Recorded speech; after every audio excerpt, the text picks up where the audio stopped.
There is a worm that grows longer than a blue whale, another that hunts fish with retractable jaws lined with metal-tipped teeth, one that dissolves whale bones from the inside out using acid and root-like tendrils, and another that survives in boiling toxic water by abandoning its mouth entirely and farming bacteria inside its body.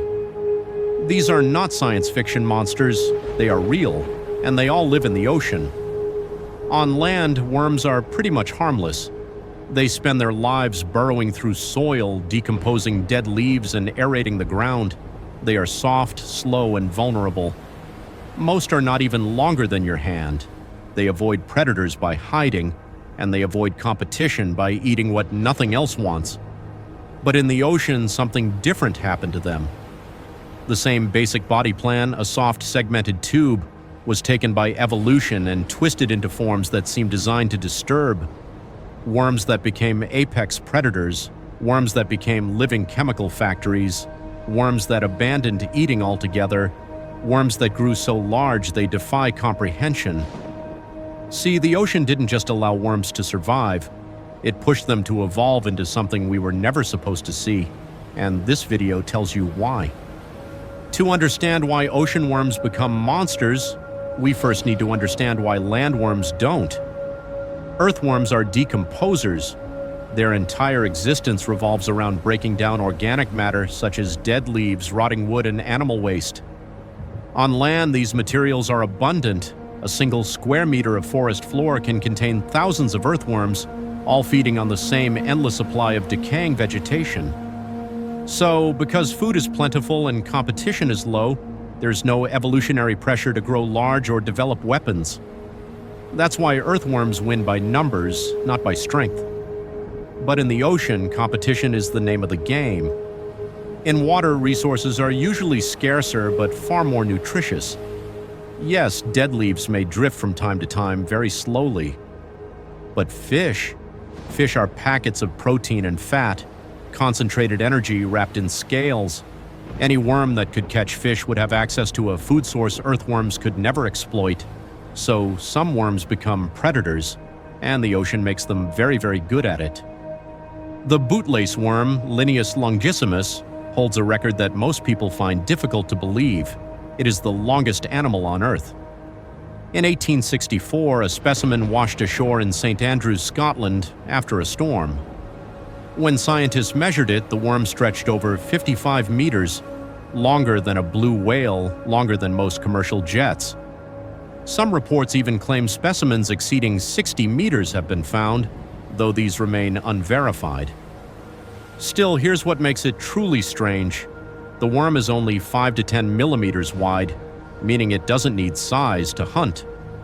The bootlace worm is an ambush predator that lives coiled in rock crevices, extending its body across the sea floor to trap small invertebrates.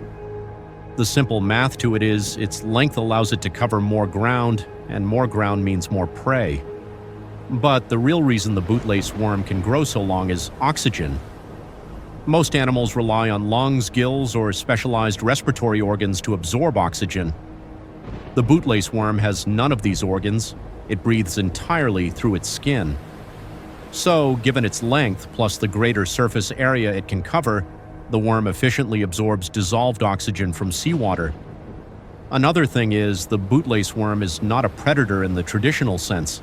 It waits, it ambushes, it doesn't chase. The bobbit worm, on the other hand, does.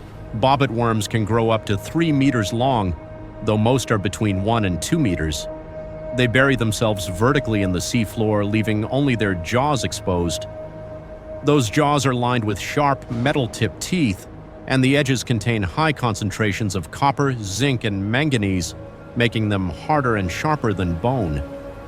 When prey passes overhead, sensory antennae detect vibrations.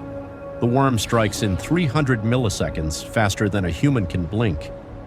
The jaws clamp shut with enough force to slice fish in half. Then the worm retracts, dragging the prey underground, where it digests it slowly over days. The bobbit worm doesn't hunt like an earthworm, it hunts like a landmine. On another hand, not all ocean worms rely on size or stealth for their food. Some simply evolved to be untouchable. That brings us to the fireworm known as Hermataceae carunculata, which grows only 15 to 30 centimeters long, but is regarded as one of the most painful animals in the ocean. Covering its body are thousands of white bristles called chaetae. These are not hairs, by the way. They are hollow calcium carbonate spines filled with venom. When touched, the bristles break off and embed in skin, releasing toxins that cause immediate searing pain. The sensation has been described as being stabbed with white-hot needles, and the pain can last for hours. In some cases, the embedded bristles even cause infection, nerve damage, and permanent scarring. So, in a manner of speaking, their toxicity is what helps fireworms move slowly and conspicuously across reefs without fear. Because predators learn quickly, anything covered in white bristles is not food. The fireworm's venom does more than deter predators, however. It also aids in feeding. In 2005, researchers observed fireworms attacking live coral polyps, injecting venom through their bristles to paralyze the tissue before consuming it. So, the venom doesn't just protect, it hunts. On land, you'd rarely see toxicity among worms, but in the ocean, it's a viable survival strategy. Because in a world where everything is trying to eat you, being painful is sometimes better than being fast. In 1977, a deep-sea submersible descended to the Galapagos Rift, a volcanic trench 2,500 meters below the surface, and what the crew found there should not have been possible. Around superheated hydrothermal vents spewing water at 400 degrees Celsius, life was thriving. Clouds of bacteria, swarms of shrimp, clusters of clams. And covering the vents like pale red forests were giant tube worms, Riftia pachyptila, some reaching over 2 meters tall. It was difficult to appreciate because at that depth there is no sunlight, no photosynthesis, no food chain as we understand it.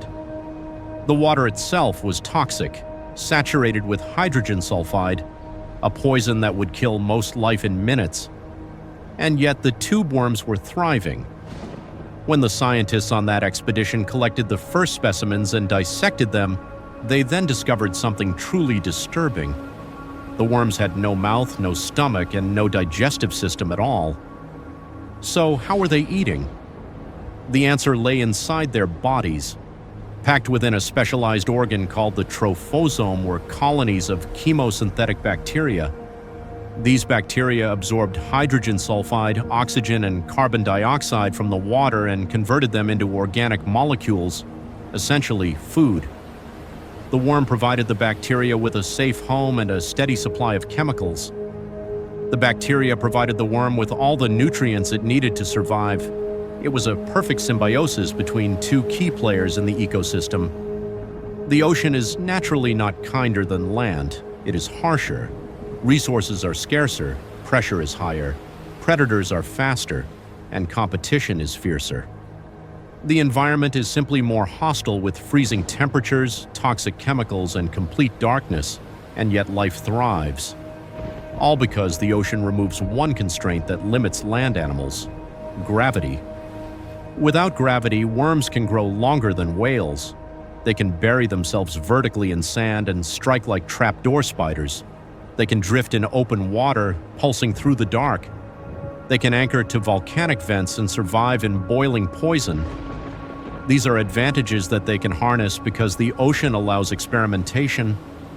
Unlike land, where worms stay small because there is no reason to change. In the ocean, worms became monsters because there was no reason not to, because survival demands extremes, and the ocean is full of them. If you want to explore more of the ocean's most nightmarish adaptations, subscribe and join us as we dive deeper into the abyss where evolution breaks every rule.